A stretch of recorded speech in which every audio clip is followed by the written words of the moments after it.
I'm lying here, staring at the ceiling fan spinning slowly above me, feeling the quiet calm settle over the room. A girl, I suppose you'd call her young. She's in her early 20s, sleeps beside me, her breathing soft and steady. I reach out and feel her warmth, wondering if she's dreaming.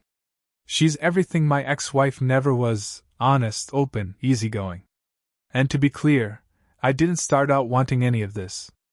I'm 40 now. There are days I feel like I've lived a dozen lives since I was that hopeful, naive husband who thought a wedding ring meant forever. Thought that once you made those promises, both people would do whatever it took to make them last. Now, lying here beside this girl, knowing our arrangement is far from the traditional definition of relationship, I feel like I've come out on top, finally. But back then, I didn't know any of this was coming. I didn't know that the woman I'd spent a decade building a life with would tear it all down without a second thought. If you had told me that one day I'd be here, with someone else, living by my own rules, I wouldn't have believed it. I would have laughed, maybe even called it ridiculous. Yet here I am. And I've learned one thing over the years: sometimes life doesn't wait to teach you its hardest lessons.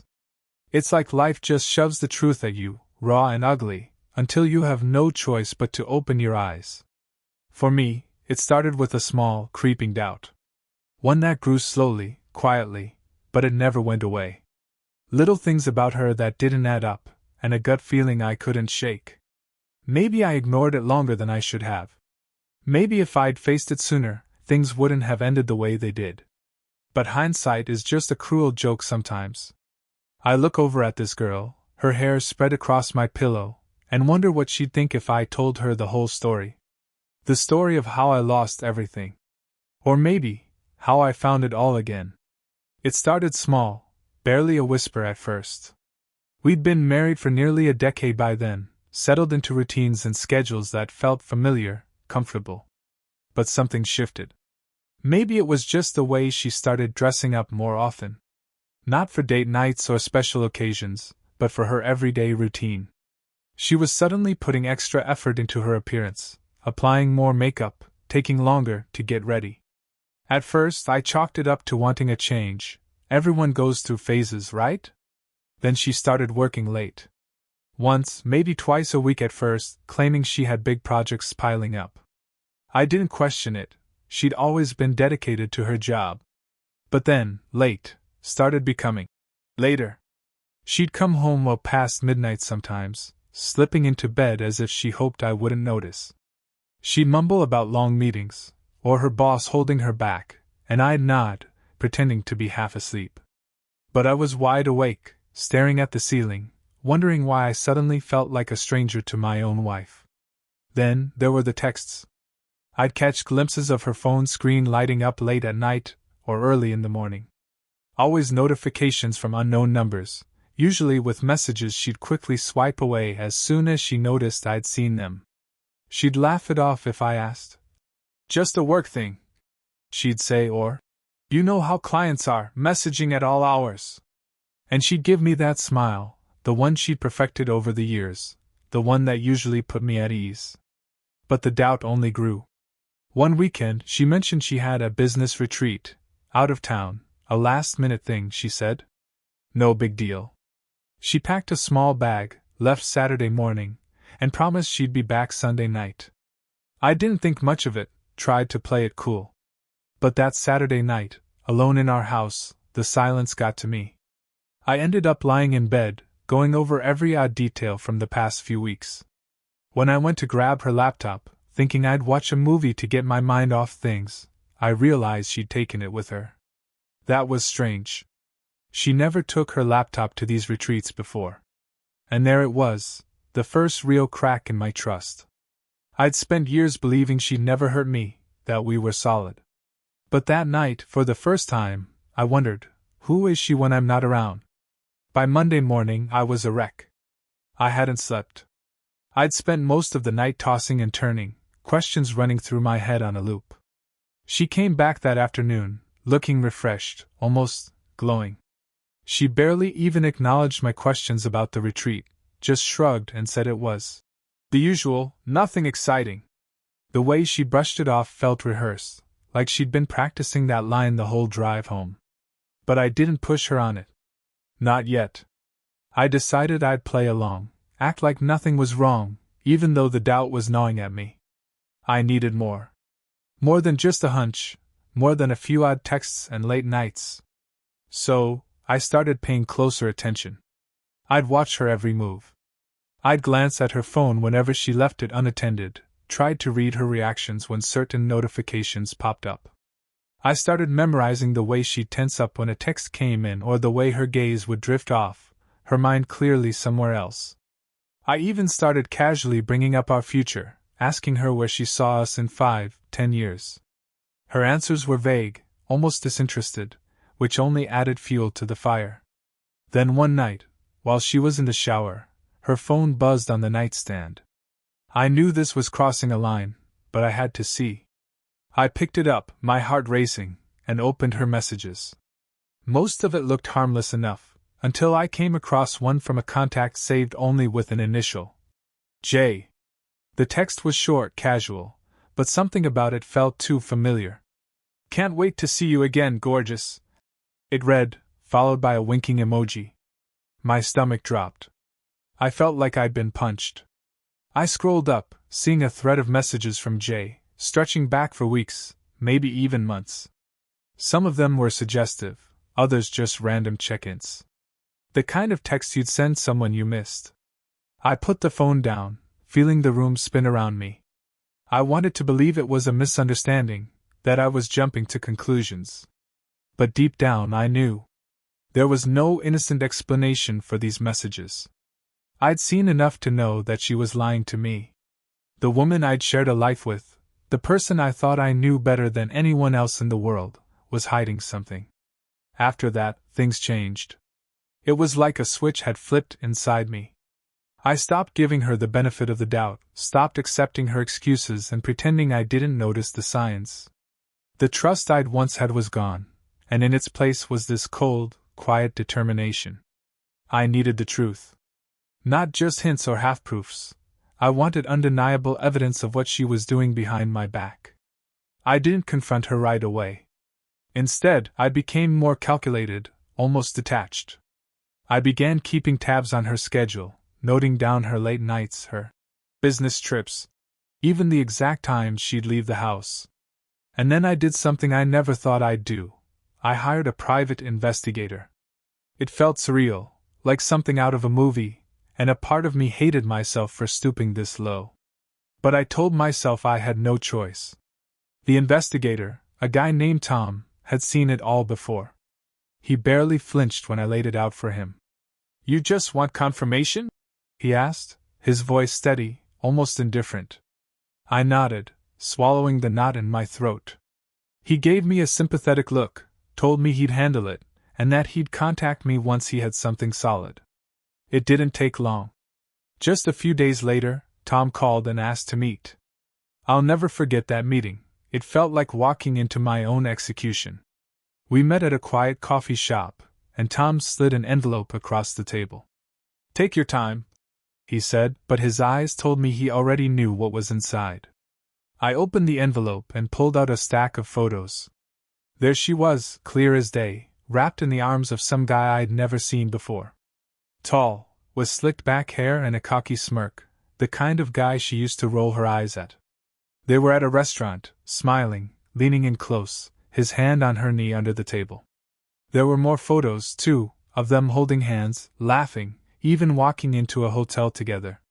My hands were shaking as I went through each picture, one by one.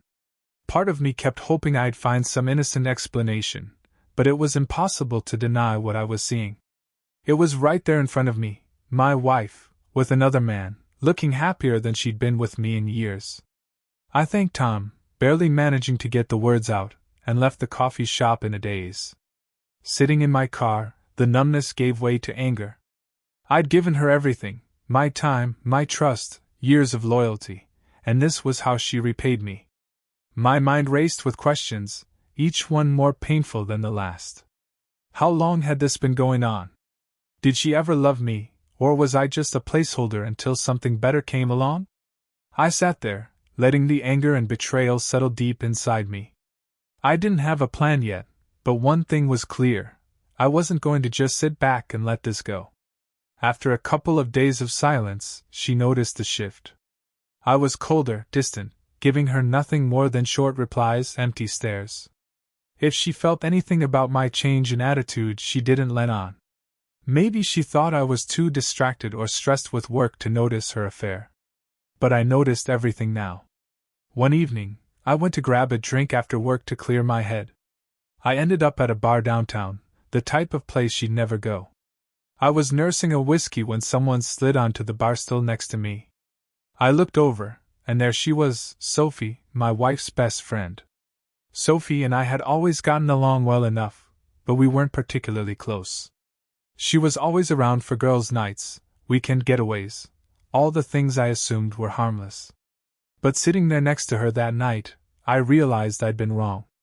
As we started talking, something in her gaze made me think maybe Sophie knew more than she let on.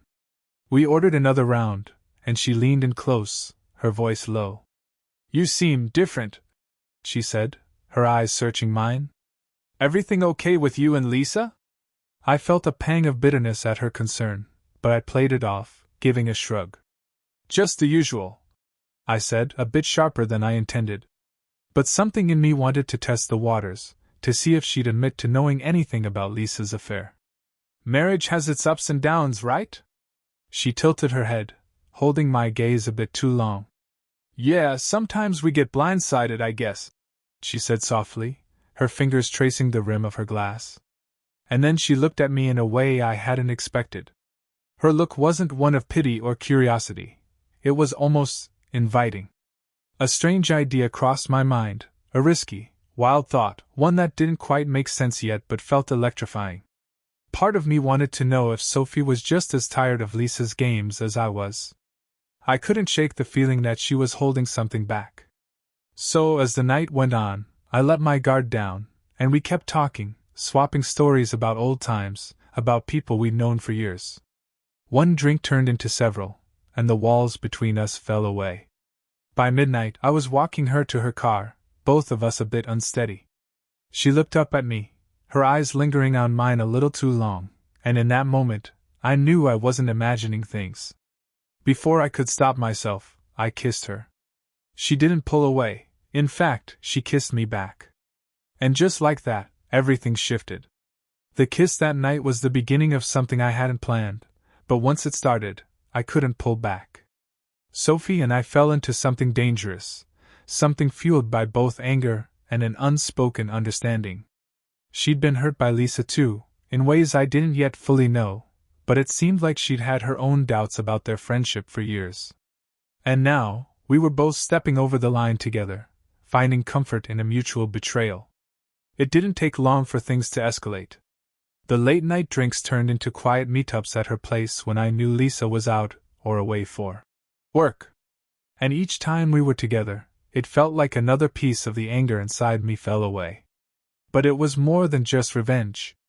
Sophie and I understood each other in a way that Lisa never could, maybe never even tried to.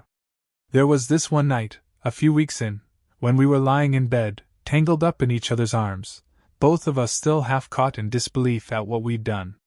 She looked at me, her face a mix of guilt and excitement, and whispered, "You know, Lisa never thought you'd figure it out. She thinks you're completely in the dark." Her words hung in the air, confirming what I'd suspected. Sophie had known about the affair, had probably known for months but hadn't told me out of some twisted loyalty to her friend. And yet here we were. "Do you think she'd ever find out?" she asked, her voice barely above a whisper. I looked at her and shook my head. "Not unless we want her to," I said, feeling a twisted sense of satisfaction. But a part of me wanted her to find out, wanted her to feel the same sting of betrayal she'd inflicted on me. I wanted her to realize that the husband she thought she'd fooled had, in the end, outplayed her. Sophie knew this wasn't just an affair to me, it was my way of reclaiming control. She became an unexpected partner in my silent vendetta, and neither of us held back anymore. We kept it hidden, careful to leave no traces. For weeks, we met in secret, each encounter fueling my resolve to keep moving forward with my own plan. And then, the bombshell came. One evening, Sophie called me, her voice shaky and nervous. "We need to talk," she said, and I could tell from her tone that this wasn't just about us meeting up. When I arrived at her place, she was pacing, her face pale. She looked up at me, fear flashing in her eyes, and blurted it out before I could even sit down. "I'm pregnant." Her words hit me like a punch to the gut. For a moment, I just stood there, trying to process what she just said. Pregnant. The word echoed in my mind, and the room seemed to close in around me. Sophie, Lisa's best friend, carrying my child. It was the last thing I'd expected, the last twist in this already twisted game. Sophie was watching me, waiting for my reaction, her face a mixture of fear and a strange, quiet hope. Are you okay?" she asked, her voice barely a whisper. I took a deep breath, steadying myself. "I didn't see this coming," I admitted. That was an understatement, but it was all I could manage. My mind was racing, trying to make sense of what this meant. A part of me wanted to run, to pretend this was all a bad dream. But another part of me, maybe the part that had endured all those lies, the betrayal, felt something else entirely. A strange sense of satisfaction. "I'm keeping it," she said, breaking the silence. "I know it complicates things, but I've thought about it, and I'm not changing my mind." Hearing her say that made something click inside me. This was real. This wasn't just some fling or a petty revenge. This was a life. My child. And strange as it was, I felt a responsibility to see this through. As the weeks passed, the reality of the situation settled over both of us. We knew we'd have to face the fallout eventually, but for now, we kept it under wraps. Sophie and I continued to see each other, planning quietly, figuring out what would come next. My thoughts kept going back to Lisa and how she would react. Part of me dreaded it, but another part was itching to watch her crumble, to see her realize that she wasn't the only one with secrets. Finally, I decided it was time to confront Lisa. This time, I wasn't going to play dumb or sit quietly in the background. I came home one evening, later than usual, finding her sitting on the couch scrolling through her phone. She barely looked up as I walked in. It was as if she'd long since stopped pretending to care. I stood in front of her, forcing her to look up at me. "We need to talk," I said, my voice firmer than it had been in months. She looked at me, an eyebrow raised, clearly irritated. "About what?" "About us. About what's been going on," I said, meeting her gaze head-on. The flash of panic in her eyes was quick, but I caught it. She opened her mouth to say something, but I cut her off. "I know, Lisa. I know everything. And just so you're aware, you're not the only one who found a distraction." The shock on her face was worth every sleepless night, every moment of doubt and betrayal. But the real twist, the one she never saw coming, was still up my sleeve. I could see her brain working, trying to piece it together, trying to figure out how much I knew and who I'd been with. She started to say something, but I stopped her with a smile. "Sophie's pregnant," I said, my voice steady. "And it's mine." Lisa went pale, her expression frozen somewhere between shock and horror. For a moment, I thought she might pass out, but she just sat there, staring at me as if she'd been slapped. "You're lying," she whispered, her voice barely audible. "Oh, I'm dead serious," I replied, crossing my arms, letting the weight of the truth settle in. I could see her mind racing, trying to process this new reality, trying to comprehend how I, the husband she'd underestimated, had turned the tables on her. The silence stretched, and then she finally managed to find her voice. "You, with Sophie? My best friend?" she choked out, almost more upset by that betrayal than by the fact that I'd found out about her affair. "You think you have any room to talk about betrayal?" I shot back, a bitter laugh escaping me. "I know about you and your little boyfriend. How long has it been, Lisa? Weeks? Months? Did you really think I wouldn't notice?" The accusation hung heavy in the air, and I could see the panic taking over as her mask cracked. She tried to deny it, fumbling through excuses, but I'd had enough. I laid it all out for her, everything I knew, every late night, every message, every lie she told. The photos Tom had taken were all I needed, but watching her squirm, desperately trying to salvage some dignity, felt like the last piece of justice I needed. But then her panic turned into anger, something dark and desperate. "So, you think you're any better? You went and slept with my best friend," she yelled, her voice laced with bitterness. "And now she's pregnant? What are you going to do about that?" "Unlike you," I replied, my voice cold. "I'm owning up to my actions. I'm not sneaking around, lying, trying to cover things up. I made my choice. And now I'm leaving." Her face twisted, the reality setting in. "Leaving?" she echoed, as if the thought had never occurred to her. "Yes," I said calmly. "I'm done, Lisa. I'm done with the lies, the pretending, all of it. I've spent years giving you everything, thinking we were building something real. But you threw it all away. And now? I'm moving on." I took a step back, looking around the house that I'd once thought would be our forever home, feeling nothing but the urge to walk out. As I headed for the door, she screamed after me, hurling accusations, insults, anything she could throw. But it didn't matter anymore. The hold she'd once had over me was gone. I was free. I didn't look back. Leaving Lisa was simpler than I expected. I packed a bag, withdrew my savings, and walked out of that house without a second thought. I didn't want anything from our life together, just my freedom. Within a week, I'd found a place a few states away, a modest house on the edge of a small town. It wasn't much, but it was mine, a fresh start far away from the mess I'd left behind. Sophie and I stayed in touch as I settled into my new life. She'd been going through her own fallout with Lisa, who, unsurprisingly, had confronted her in a rage. Their friendship, shattered beyond repair, was now just another casualty of the betrayal we'd both endured and inflicted. It was strange how things had turned out. What started as revenge had led to something more, and now we were both dealing with the consequences of that. Sophie planned to keep the baby, and I agreed to be there for her and our child. We weren't sure what our relationship would look like, or how we'd navigate co-parenting in the future, but we were committed to making it work. Despite the mess we'd created, there was a strange sense of relief between us. For the first time in months, we were both free from the lies and games, and that freedom was worth more than I could have imagined. With the fresh start, I made a promise to myself: no more lies, no more pretenses.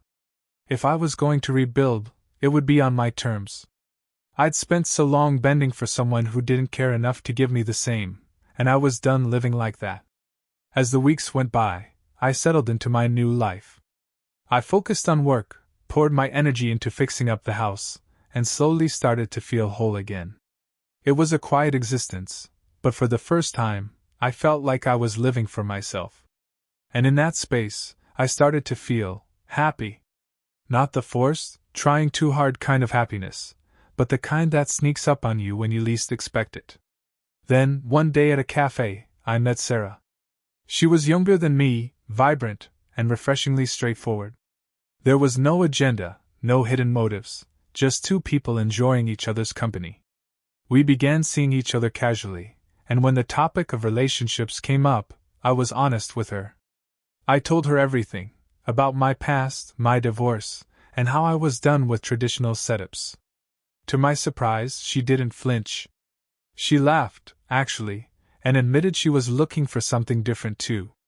We agreed to keep things open, no strings, just honesty. It was unconventional, maybe even reckless, but it was exactly what I needed. We gave each other space, no expectations, no pressure, just freedom to be ourselves. It wasn't a fairy tale ending, but after everything I'd been through, it was real, and that was enough. Life settled into a rhythm I hadn't expected but felt oddly right. My days were calm and predictable. I worked, spent time fixing up the house, and prepared for the future I was about to share with Sophie and our child. The arrangement with Sarah was effortless. We saw each other when we wanted to, no guilt, no hidden motives, and no illusions. She understood my past without judgment, something I hadn't realized I needed until I had it. Then, one night, I got a call from Sophie. Her voice was shaky, nervous but excited, as she told me she was moving to be closer to me, that she wanted to co-parent our child without the chaos of old grudges and drama. We both wanted to put everything behind us for the sake of our child, to give them a stable home, no matter how unconventional it looked. Lisa had tried reaching out to Sophie a few times, but Sophie ignored her, realizing the friendship had been hollow. And as for Lisa trying to reach out to me? She tried once, a half-hearted attempt at an apology that seemed more about easing her own guilt than anything else. I never responded. I'd moved on, and she was just a chapter I'd closed for good. Months passed, and the day finally came when Sophie moved into a place nearby. She was almost due, and the reality hit me. I was about to be a father. It was a strange feeling, thinking about how this whole thing had started and where we'd ended up. Our child was coming into a life that wasn't traditional, but it was real. Sophie and I had built something out of the ashes of betrayal, something that felt stronger than anything we'd known before. When our son was born, I held him in my arms, feeling a quiet sense of pride and peace I hadn't felt in years. I looked over at Sophie, who was smiling, exhausted but happy, and we shared this silent understanding. We were bound together now, not by revenge or bitterness, but by something far more meaningful. Life went on, and I embraced every moment. I had my son, my new life, and a relationship that was honest and freeing. I didn't know what the future held for any of us, but I knew I was ready for it. For the first time in years, I felt like I'd truly won. Not in the way I'd thought I would, not by outplaying Lisa or proving a point, but by finally taking back my own life, by building a new one on my own terms. Thanks for watching. If you enjoyed it, hit like and leave a comment with your favorite part. We'd love to hear your perspective.